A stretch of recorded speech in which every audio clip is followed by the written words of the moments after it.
Assalamu alaikum, everyone. I am audible, right? Yes. Welcome to the Neurosurgical Case Room. I'm so happy to be doing these sessions again, and it was a long, long hiatus, probably the longest hiatus ever since we have started, apart from the Eid holidays. So I'm really happy to be back. And let's start with a thing of beauty, the Sylvian Fissure. I have always liked studying the structure. I have always liked teaching the structure. So I think you are all going to enjoy this just as much as I do. And it's something that you will keep learning something new about every time you study. And I would I would only request all of you to mute your mics, please, because that creates a disruption in the session. So without any further ado, let's begin.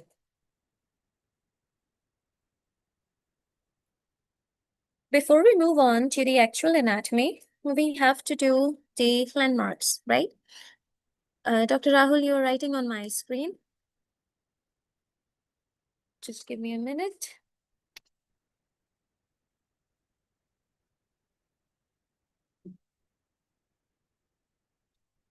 Okay, let's start.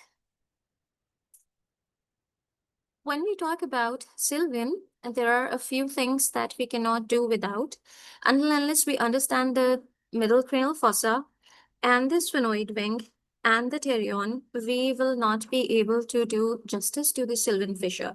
And since we have already covered the clinoidal meningioma and then the sphenoid wing meningioma, so a lot of the surrounding structures we have already covered in the previous session.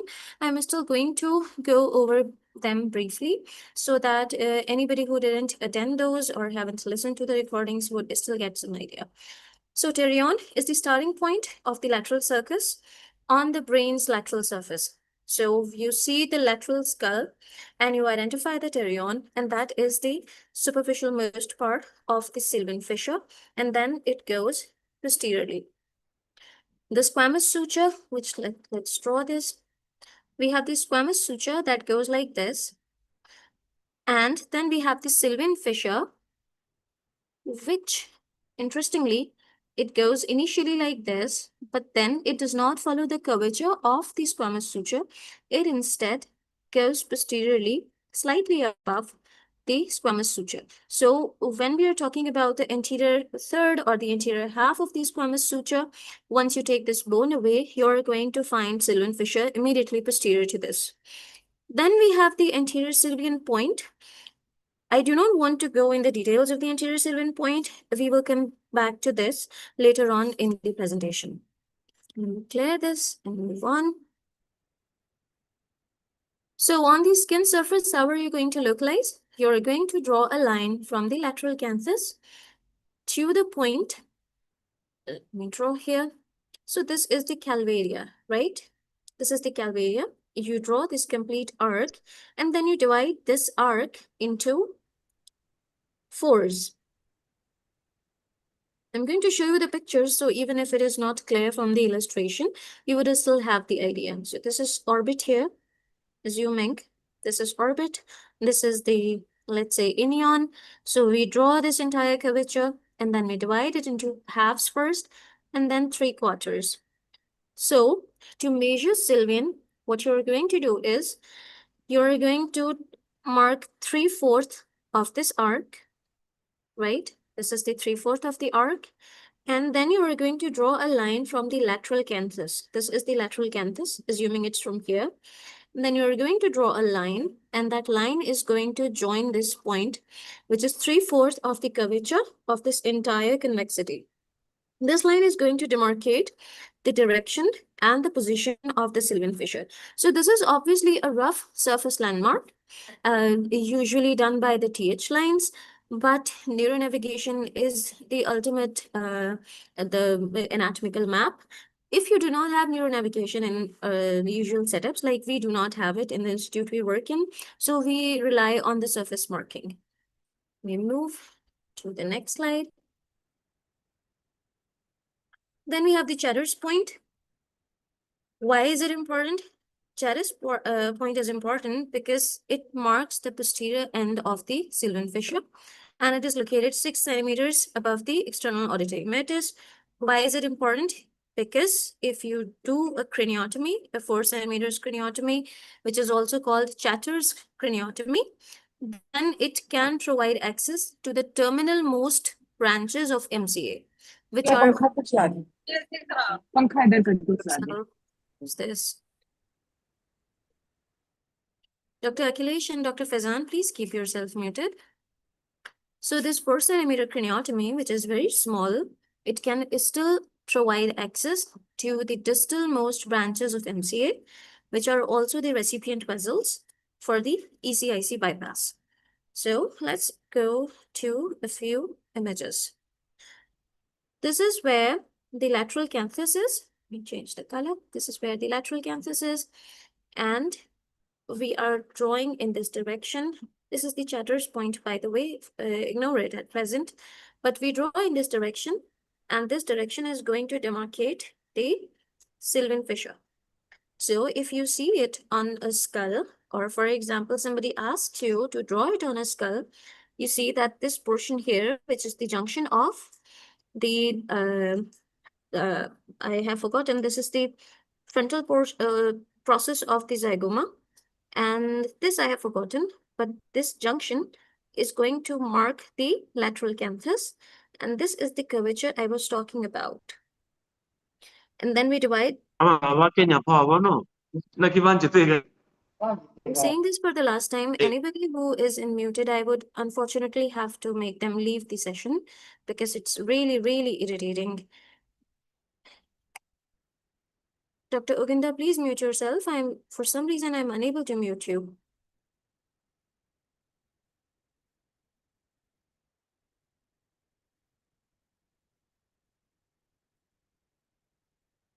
I have just removed him because for some reason I was not able to mute him, but that is the last time I'm saying this. Please keep yourself muted. So this is a curvature, and we divide this into halves. You can see that there are demarcations here. This is the 1/2, and then we have the fourths. So when we talk about the Sylvian, we talk about this 3/4 of this arc and the lateral canthus, and you draw a line, and this line is going to denote the Sylvian fissure. Clear this and move to the next slide. So you can see the squamous suture here, and you can also see how the Sylvian fissure initially follows the direction of the squamous suture, and then laterally, as it goes posteriorly, it changes the direction and moves slightly superior to the squamous suture and terminates at the Chatter's point. Now this portion, if you mark it on the surface before the surgery, this is a very good demarcation for the inferior parietal lobule. Why? Because you're going to find angular gyrus here, and slightly above it, you are going to find the supramarginal gyrus. So this portion is going to be inferior parietal lobule. If you do not have neuronavigation in your setup and the lesion that you're planning to do is in the inferior parietal lobule, Chatter's point is a very good demarcation for it. Are we all clear? Do we have any questions? Yes, may I ask Dr. Kawal, the Taylor-Haughton line and the Chatter's point, do they actually intersect, and will it show us the posterior limit of the Sylvian fissure? The Chatter's point shows the posterior limit of the Sylvian fissure. Taylor-Haughton lines are a bunch of different lines. There's Frankfurt's plane, and there's demarcation for the central sulcus. There's demarcation for the Sylvian fissure. I'm going to show you the Taylor-Haughton lines as well. Let me see. No, I did not include it. So there's Frankfurt's plane, and where's the Frankfurt's plane, which marks the base of the Taylor-Haughton lines. We have the inferior margin of orbit, and then this line passes through the superior margin of the external auditory meatus. Now this is slightly wobbly, obviously, but this is a pretty straight line. This is called Frankfurt's plane. There's a very good picture of these lines. in the Greenberg. I thought to include it, but then I didn't. So this is Frankfurt's plane. Then there is another line, which is also called Reed's baseline.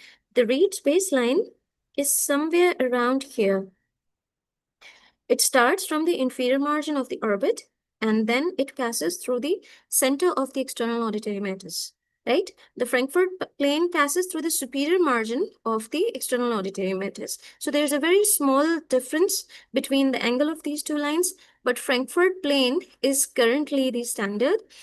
Reed's baseline is used as an alternate where you cannot calculate the Frankfurt plane. Then the other important line is the orbitomeatal line, which is visible in this image. You can see that it starts from the lateral canthus and then it goes posteriorly. So Taylor-Haughton lines are a bunch of different lines. And yes, they can help us identify the rough estimation of where these fissures could be. You can use them to identify the central sulcus. You can also use them to identify the Sylvian fissure. But obviously, they are going to be approximation. There will always be normal human anatomical variation. Let me clear all of this. Ma'am, one doubt. That squamous suture, is that insertion of the temporalis muscle? The temporalis muscle inserts around the superior temporal line, which somehow follows the squamous suture, but there is some difference. I think there's a difference of 1 or 2 centimeters. It can follow the squamous suture, but it's not an accurate measure. That is called superior temporal line, where the temporalis muscle inserts, and then we have the fissure. Okay, thank you. Thank you. I think we will have another a separate session on the craniometric points because they are really, really important, and especially from the surgical point of view in setups where you do not have neuronavigation, and they work beautifully. Let me move to the next slide. So this is a rough image in the sense so that you get a very good idea of what to look for. This is the superior surface, the superior view, what we usually see in the axial CT scans. You can see that this is the superior frontal gyrus. Is it eloquent or non-eloquent? On the dominant side. What is in the, why non-eloquent? No, sorry, it's frontal eye field. Frontal eye field area number 8 is eloquent. Yes, there's going to be frontal eye field, and superior frontal gyrus is something that you usually avoid during the surgical corridors. Why? We are going to come to it. Then we have the inferior frontal gyrus, which is visible right around this corner. Okay. Inferior frontal gyrus on the dominant side. Is it eloquent or not eloquent? Broca's area, madam. Broca's area. That's right. And then we have the middle frontal gyrus, this beautiful structure here. So is it eloquent or non-eloquent, or we can use it as a surgical corridor? Non-eloquent. Eloquent, yes. Front eye view. Usually, you can use this as a surgical corridor if you end up doing a small cortisectomy to reach the basal ganglia, because this is where this is the corridor that we use for evacuation of basal ganglia bleeds. So if you end up doing a small cortisectomy around here, it's not going to be a big problem. Can you show in the normal brain, ma'am? Yes, I am. There are a lot of pictures. Just let me clear this and move to the next slide.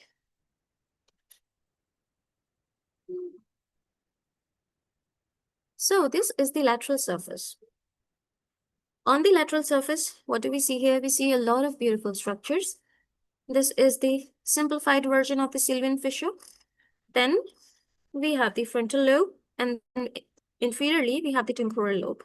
So somebody asked in a previous session, what are the opercula? So these are the opercula. You see these lateralmost portions. This is the frontal opercula. This is the temporal opercula, and this here is going to be the parietal opercula. So these are the superficial most portions which end up coming together like lips, right? So frontal opercula, parietal opercula, and then the temporal opercula. Frontal opercula is a really, really interesting structure because there are a lot of gyri, and they are anatomically consistent gyri when we are talking about dissections and the surgical approaches. What do we see here? We see pars orbitalis here, and we see pars triangularis. And what else do we see? We see pars opercularis, and then it continues posteriorly. So if you pay closer attention, you are going to see the branches and the parts of the Sylvian fissure. I'm going to change the color. This is the Sylvian fissure. This is the main stem. Main stem starts medially. We are going to come to those pictures, but it starts medially. Then it divides into this anterior horizontal ramus. So the anterior horizontal ramus then divides pars orbitalis and pars triangularis. Then, change the color. We have this anterior ascending ramus, which divides the triangularis and the opercularis. Where's the Broca's area? Triangularis and opercularis is the Broca's That's area. right. This portion here is going to be Broca's area. Okay, I'm marking it for the clarity. So we have the anterior horizontal ramus, which divides orbitalis and the triangularis. Then we have the anterior ascending ramus, which divides the triangularis and the opercularis. And then this red line, this is the posterior stem, posterior ramus. The stem continues as the posterior ramus. It goes like this. Why is it important? Because its upturned end is covered by which gyrus? It's named here. It goes like this. So this is the supramarginal gyrus. Area number 40. Yes, and then we have a lot of beautiful structures here. This is the superior temporal sulcus, right? And then the posterior end of the superior temporal sulcus ends into angular gyrus. And where was the gyrus point? The gyrus point was somewhere right around here. Yes. So the gyrus point marks the end of the Sylvian fissure along with the angular gyrus. And you can also access the terminal branches of MCA here. Am I clear? We are going very slow. Am I clear? Yes. Oh. Let me change the color. Let's get a few more interesting things. So this is the superior temporal gyrus. Is it on the dominant side? Is it eloquent or is it non-eloquent?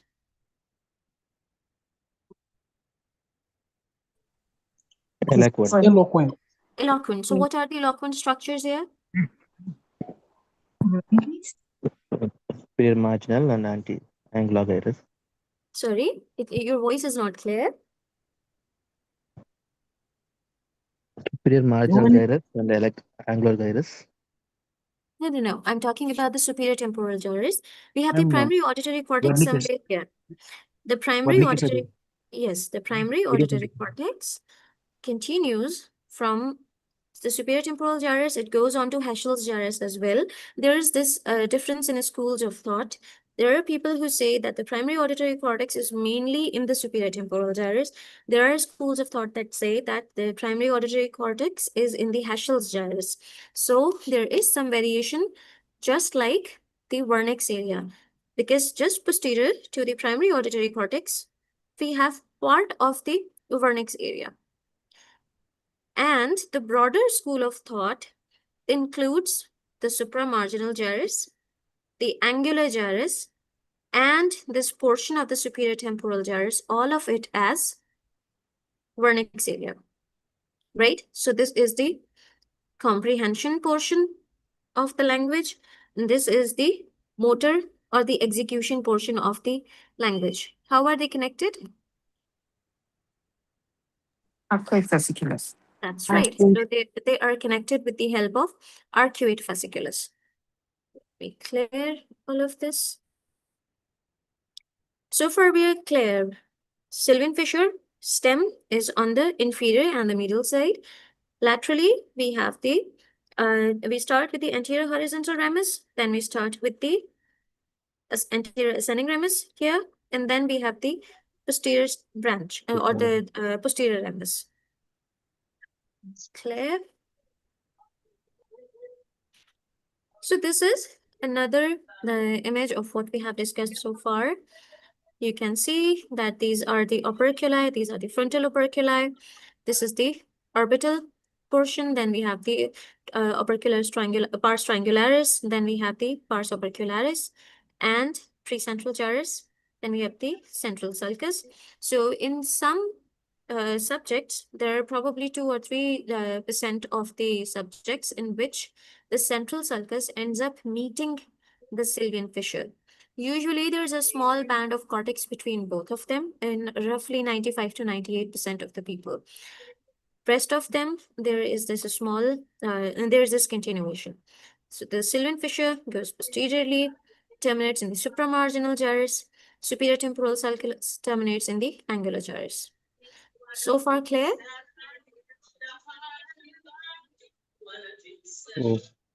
Okay. Move to the next. So we have the anterior ramus here, anterior horizontal ramus, anterior ascending ramus, and this is the posterior ramus. Now you're seeing this same structure on a cadaveric image. What do we see here? We see the Sylvian fissure. So what part is this here? What is this thing? Anterior ramus. Anterior horizontal. No. Look at it again. Let me clear this. What is this here? What structure is this?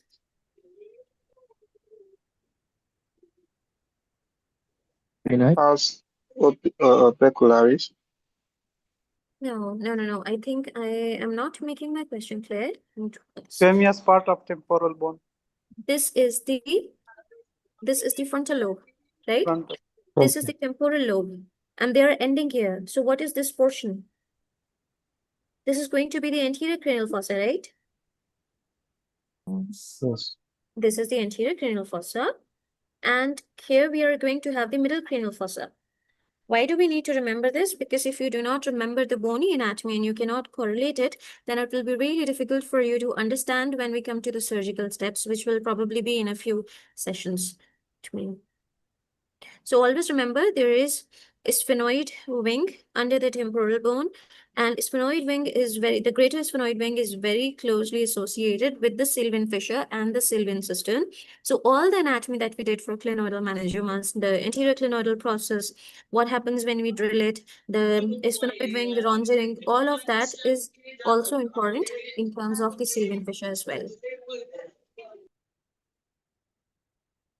So coming back to the Sylvian fissure, this here is the posterior ramus.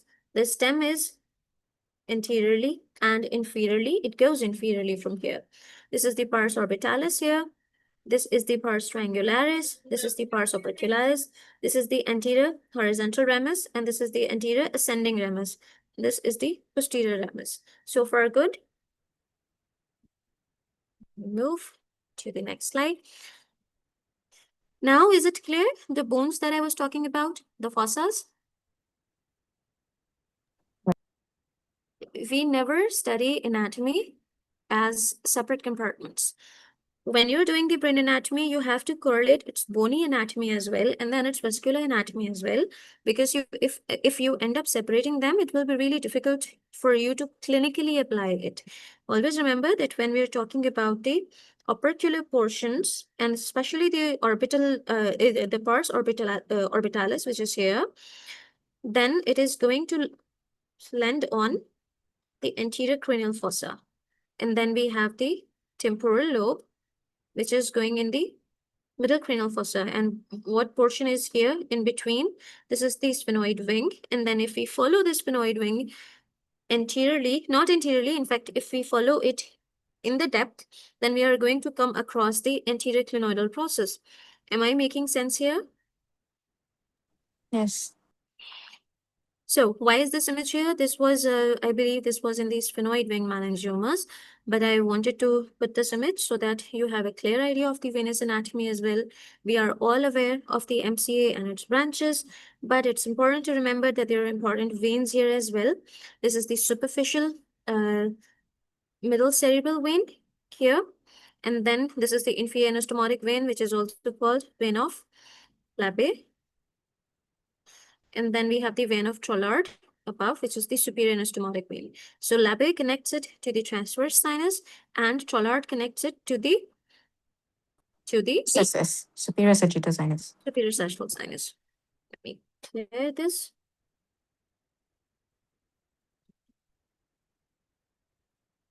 I was moving to the next slide, but then I thought to make another point. So imagine you're drilling here, and then you're opening this portion on a cadaver. What are you going to see? If you go here, if you follow this point here, and if you go down inside deep, what structure are you going to find? Whereas if you open here, if you slightly split here, open it up, and then you follow this, what are you going to find? This anatomy we have done already, right? Insular cortex. Sorry? Insular cortex. No. We are out on the bone. Let me show you a clearer picture.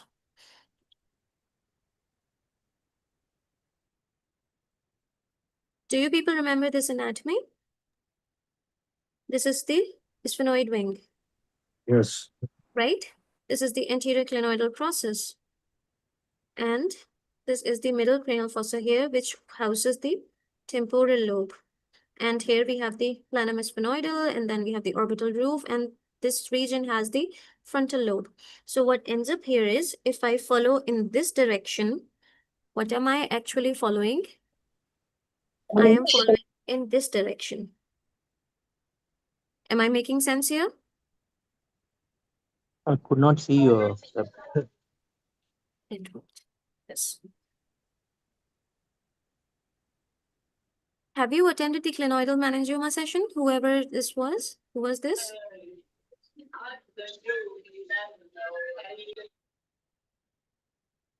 Whoever was asking, have you attended a clinoidal meningioma? If you have not, please go take a look at it, because we have discussed this section's anatomy in thorough detail. And if I start going here, then we won't be able to go here.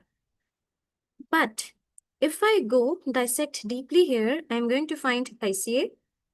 I'm also going to find optic nerve, right? And before that, I'm going to find the anterior clinoidal process. So if I go very anteriorly, this is what I'm going to find. If I go slightly posteriorly around this point, and this is a very important point, we are going to come to it later on. If I go slightly posteriorly here, open the arachnoidal layers up and go deep into it, I'm going to find MCA. First, the bifurcation. And then if I go deeper, I might even find its a juncture with the ICA. To be clear, we have a lot of other images. So this is a rough division of Sylvian fissure. There are two different parts. There is a superficial part, and then there is a deeper part. The superficial part is the fissure that we see, and then the deeper part is also called Sylvian cistern. Why? Because it is an arachnoidal space which has a lot of CSF. And okay, yes, Dr. Fateh, sphenoid wing and the ACP, right? So the deeper part is called the Sylvian cistern, and the superficial part is called the Sylvian fissure. Let me draw here. So the superficial part we have already done. There's a stem. There are three rami, the anterior horizontal, anterior ascending, and the posterior rami. And then there is a stem. The stem begins medially at the anterior clinoidal process, extends laterally along the sphenoidal ridge between the frontal and the temporal lobe junction to the pterion. And the pterion is where the stem divides into its three rami. So, oh yes, I have already written it here. So at pterion, it divides into the anterior horizontal ramus, the anterior ascending ramus, and the posterior ramus. Here, and move. Posterior ramus is the longest. It represents the posterior continuation of the fissure. Supramarginal gyrus wraps around the upturned posterior end of the posterior ramus. We have already done all of this. Let's come back here. So, now do you see this portion is the sphenoid wing? And if I go down deep, there is anterior clinoidal process, right? So we are retracting in this cadaveric image. There is this retraction of the Sylvian fissure. And you can see that this is the frontal opercula. This is the temporal opercula, which has been retracted. Now, once you retract it, in the depths, you are going to find insula. So there are two main parts of the Sylvian fissure. In this portion, inferiorly and medially, we are going to have the sphenoidal segment.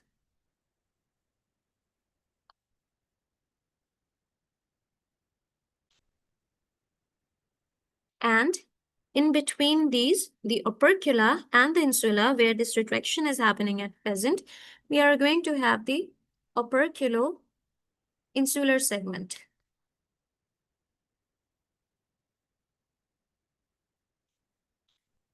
So this sphenoidal segment is where, understandably, it is in the inferior portion of the skull base, the inferior surface of the brain. That is where the sphenoidal segment of Sylvian cistern or Sylvian fissure is. And then we have the operculo-insular segment, operculo-insular part, which is between the insula and the opercula. We are going to see a lot of images so that clear. Moving on. This is the inferior surface of the brain, and this is where the stem of the Sylvian fissure begins. So the stem circles here, and understandably, what is the bone going to be here? The bone is going to be sphenoid wing, right? Are you all clear now? Yes. Yes. So the bone is lesser wing of sphenoid, no? There. The bone is the greater wing of the sphenoid. Okay. As Sorry, far as I know it. I want to ask, the stem is not seen on the lateral surface, is it? It's on the inferior surface. No. The stem is not seen on the lateral surface because the stem stops at pterion. And from pterion, what we see on the lateral surface is the rami. That is why I spent so much time on the, let me go back to the lateral side. So what you see here is it's the posterior ramus, and then we have the anterior ascending and the anterior horizontal and the anterior ascending ramus somewhere here. What you see here is the posterior ramus. It's not the stem. The stem is at the inferior most portion and it terminates at the pterion. You do not see it on the lateral surface. Okay, all right. Okay. Mm. So this is the lateral portion and this is the stem. And since it is the stem, there is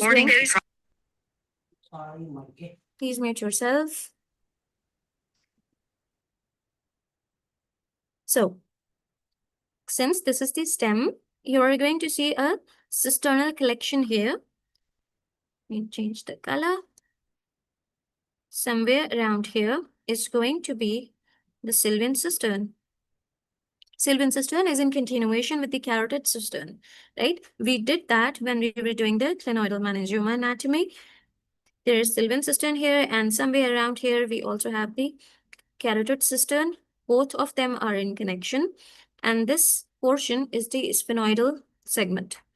And this here is the stem of the Sylvian fissure. You do not see it on the lateral surface. Then this is the anterior perforating substance. And what is this portion here? Uncus. Uncus, that's right. Uncus. That's uncus. And the anterior perforating substance. What is here? These are the orbital gyri, right? This is the orbital gyrus. And then if you separate the temporal lobe slightly here, then there is going to be a structure which is called planum polar. Planum polar is actually a flat area of the temporal lobe, right around the tip. We are going to come back to the dissection images so that you're clear. Does this picture make sense to you now? Dr. Lalitha, I think it was you that asked. Yeah, it was me. So you do not see the stem on the lateral surface. The stem ends here. This is where the stem is ending. And this is also the surface marking of pterion. So once you open through the pterion, you are going to see the anterior horizontal ramus. And then you're also going to see the anterior ascending ramus. And then there is going to be the posterior ramus. So what we see laterally on this, surface that we assume that this is Sylvian fissure. It is Sylvian fissure, but it is the ramus. It's not the main stem. The main stem is here. And somewhere here is going to be the carotid cistern. Somewhere here inferiorly, we are also going to have the anterior perforating substance. So this portion here is where you're going to find the cistern, the Sylvian cistern, or the sphenoidal segment of the Sylvian cistern. Am I clear? Yes, thank you. Okay, so we have consistently we keep seeing a point, which I also keep leaving, by the way. It's called the anterior Sylvian point. Can someone tell me why is it important and what is it?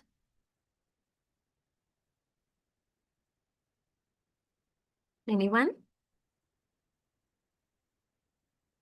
No? So anterior Sylvian point is. So does somebody want to say something? Okay, anterior Sylvian point is where the Sylvian fissure is the widest. This is a triangular area and it is right at the pars triangularis. So where the pars triangularis is, it points towards the anterior Sylvian point. Why is it important? Because there is this natural dilatation, natural space where you can start the dissection of the Sylvian fissure. Also, if you keep dissecting here, you're going to find the bifurcation of MCA. So anterior Sylvian point is really, really important for the MCA bifurcation aneurysms. Let me move to the next slide.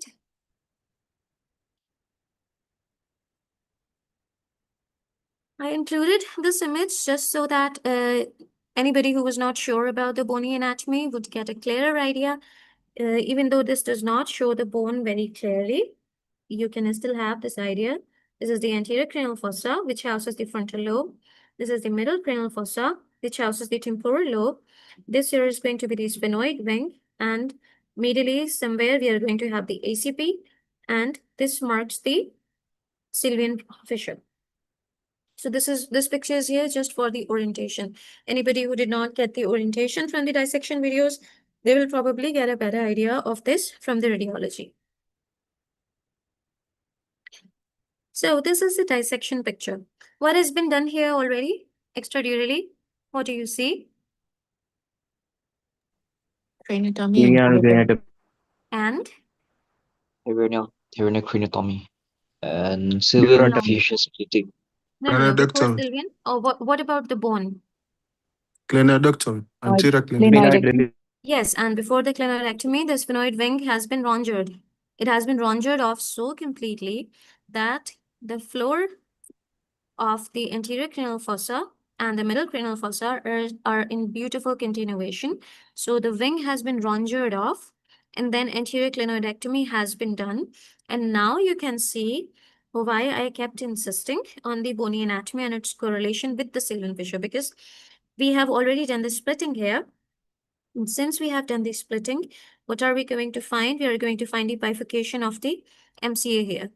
If I had not done the splitting and had I continued here, I would have seen ACP, and once I drilled the ACP, I would have seen the clinoidal segment of the ICA. Do you guys remember it from the clinoidal meningioma?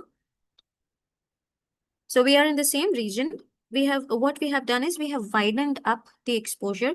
We have opened up the space between the frontal lobe and the temporal lobe. Clear? So these are the craniectomy steps. You see the rongering of the sphenoid wing bone. You see the meningo-orbital band, which we have thoroughly discussed. It's a band that connects both the frontal dura and the temporal dura. Once you cut this off, and then you have clear view of the ACP, and then you take it away so that there is a lot of space between between your working surgical corridor. It's the same place. We are standing here and then here, and then there is this slightly different orientation, but we are here. So are you following my orientation? Is it clear? This is the frontal lobe, this is the temporal lobe, and this here is going to be the Sylvian fissure. You can see the indentation even if there is dura even if there is overlying dura. Once I open the dura, the view is going to be like this. Is it clear? Is it clear? Yes, Or ma'am. there's some confusion? Yes, it's clear.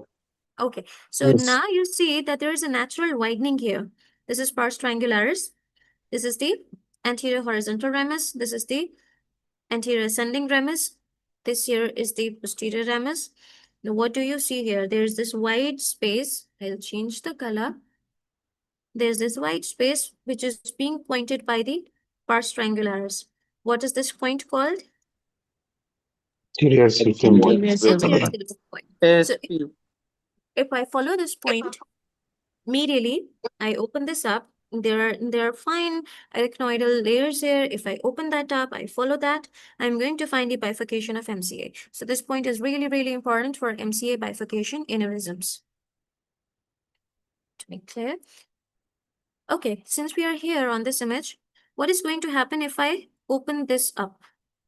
Once I open this up, what am I going to see? Insula. ICA. Yes, I'm going to see insula. If I keep going in this direction, I'm going to find ICA, the optic nerve, probably the third nerve. If I open up here, I'm going to find the MCA, and bifurcation of MCA, and then maybe proximal MCA. If I open it here, then I'm going to find insula. And if I go even deeper, then what am I going to find? Assuming we are going completely straight. Temporal fold. Uncus. No, insula. We have insula The here, right? Cistern nerve. And then The after the Cistern insula, nerve comes in. we are going to have basal ganglia, the caudate, the putamen, etc. Yes, sir. Right? Yeah. After the insula, we have the basal ganglia, right? So if we are opening this up, we are going to land insular at the insular cortex and then basal ganglia if we choose to go deeper. Not that we need to go deeper, but since you're a surgeon, when you're handling any structure during the surgery, you should have a very clear idea of what lies below so that you can form your trajectory around it. So this means if I'm going to go through middle temporal gyrus, where am I going to land? What is below the insula? What is below the basal ganglia? Internal capsule. Sorry, whoever this is, your voice is not clear. We're going to find thalamus. So there are people who use middle temporal gyrus for approaching the lesions of insula and for also approaching the lesions of the thalamus. So you have to imagine the deeper anatomy as well, even when you're working on the surface, so that you can find or you can follow a trajectory. Clear? Now you can see clearly that this is the anterior Sylvian point. We have the pars orbitalis, the pars triangularis, the pars opercularis. This here is the temporal lobe. Let me mark this so that nobody confuses it for something else. This is the temporal lobe. This is the frontal lobe. And then this is where there are arachnoidal layers, and then you open them up to reach the MCA bifurcation. Clear all of this? So this is after the Sylvian has been splitted. And this is to give you an idea of what structures are going to be. This is a wide dissection. We usually do not dissect so widely during the surgery. Obviously, these are all critical structures. We cannot retract them. But this is a cadaveric model. And you can see this was the anterior clinoidal process here, which has been taken away. And this here is the temporal lobe. And this is the frontal lobe. Always orient yourself when you're looking at any dissection image. And then you can see we have opened up it widely. You can see the MCA bifurcation somewhere here where the retractor is. These are the M2. And then we have the M1 here. And when we follow it posteriorly, we can see the ICA bifurcating into A1 and M1. Also, you can see uncus somewhere here. Clear? What view is this? Inferior. Inferior. Inferior. Inferior. What view is this? Come again? Inferior. Inferior, madam. Yes, it's inferior, and also we are slightly anterior. as well. You can look at the position of the chiasm. If it was completely inferior, the chiasm would have looked like this H-shaped. But we do not see it looking like that, right? It's horizontal. So yes, it is the inferior surface, but it is also slightly anterior. What are we seeing here? You can see the ICA, excuse me. You can see the ICA bifurcating into MCA and then the ACA. The ACA is going anteriorly. There's ACOM somewhere here. Look at the MCA. Where the MCA is, that is where the Sylvian fissure is. This is the stem of the Sylvian fissure. This portion, which is being followed by the MCA. As soon as it reaches the surface around the pterion, the stem ends. Also, for your understanding, this entire thing is going to be the Sylvian cistern.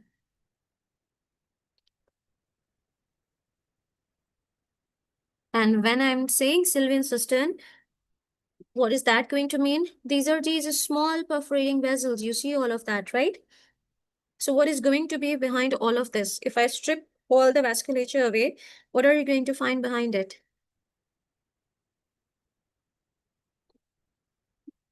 Anyone? Anterior perforated substance. We have the anterior perforating substance here. If I take all of this structure away and all these small perforators here, then there is going to be anterior perforating substance.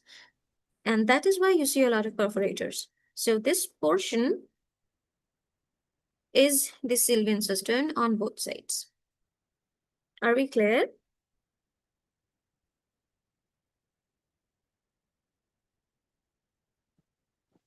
Am I audible? Yes. Yes, yes. Okay. So the deep part of the Sylvian fissure is called the Sylvian cistern. It is divided into the sphenoidal and the operculo-insular compartments. We are only going to cover them superficially because we are running out of time. Sphenoidal compartment extends laterally from the cistern around the ICA between the frontal and the temporal lobes. So the sphenoidal compartment is here, right? Assuming there is this cistern here, which is the carotid cistern, and then there is this Sylvian cistern. This is the sphenoidal compartment. Let me go back to the slide again. We have different margins for it. For sphenoidal compartment, you will need to assume this box-like structure. There's a roof, there's a floor, there's a medial thing, and then there is a lateral thing. What is the roof? The roof is going to be formed by the frontal lobe, obviously, orbital gyri, and the anterior perforating substance. The floor is going to be planum polar. Planum polar is we have the temporal lobe here. This portion is flat. And it's where the MCA runs. So this planum polar forms the floor of the sphenoidal compartment. Medially, we have uncus. How do we know that? Obviously, this is temporal lobe. Medially, we are going to have uncus. And laterally, slightly laterally, we are going to have limina insula right here. Okay, let me show you this on the image. You can see that we have anterior perforating substance here. All the perforators have been stripped in this region. You will have to imagine that this is a space. Once we talk about this space, the roof is going to be anterior perforating substance and the orbital gyri. The floor is this temporal polar, which has a planum polar, which has been cut, and uncus is on the medialmost portion. Here we are going to have the limina insula, which overlies the cingulum. So this box-like structure is the sphenoidal segment. This. Let's look at it again. You see the limina insula here. Okay. And this portion is going to be uncus. Somewhere here is going to be uncus. This is the anterior perforating substance. And let me show you here on this image. We have the anterior perforating substance. Then we have the limina insula here. Somewhere here we have the uncus. And then here we have the orbital gyri. So we are opening this space up, and this entire thing is which segment is this? The sphenoidal segment. Am I clear? Am I clear? Yes. So this portion is the sphenoidal segment. You can see that it's a beautiful image, and the sphenoidal segment is getting continued here. So when it is getting continued here, there's going to be a portion between these operculi and the insula, and there's going to be a portion between these two opercula. So this is the upper lip, which is the frontal operculum, and if we go posteriorly, there is going to be parietal operculum, right? This is the inferior lip, which is going to be the temporal operculum, and this here is going to be the insula. So there are three segments here. Let me change the color so that you have clear ideas.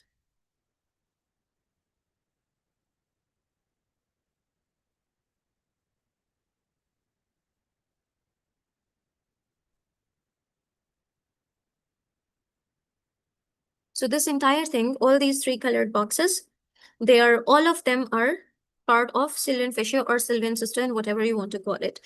The blue segment is the sphenoidal segment or the sphenoidal portion of the Sylvian cistern.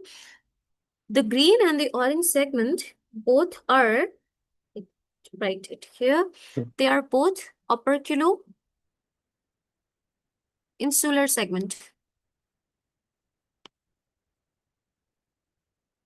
Since they are operculo-insular segment, this orange portion is going to be opercular segment. This green portion is going to be insular segment. So the opercular segment is going to be between two lips of the frontal lobe and the temporal lobe, or the parietal lobe and the temporal lobe. The portion of Sylvian that is in between here is going to be the opercular segment. The insular segment is when this surface meets the insular surface, and there's this huge space and the circular sulcus going around here. I'm sorry for looking. Who's this? So this is the insular margin, and these are the operculi margin. In between them, there is this green structure, which is the insular segment. So all of these structures are in continuation, and all of this is the Sylvian fissure. Am I clear? Yes. Yes. Okay, I think we are going to have to end today's session because it's almost an hour, and it was supposed to be only 30 to 40 minutes. We can continue this tomorrow. Sylvian is a beautiful thing. Once you start understanding this, I would highly recommend going back, watching the recording again, also watching the clinoidal meningioma and the sphenoid wing meningioma videos as well, so that you can correlate the anatomy. They are heavily linked together. Hence, I chose to do Sylvian right after we did the sphenoid wing meningioma. We are going to continue from here tomorrow. If you have any questions, you can always leave them on the group, and I'll get back to them tomorrow, inshallah. Thank you so much. Thank you, everyone. All feedback, all questions are welcome. I would not be able to take them live today. We are really late, but you can leave them on the group. Thank you. Have a good day.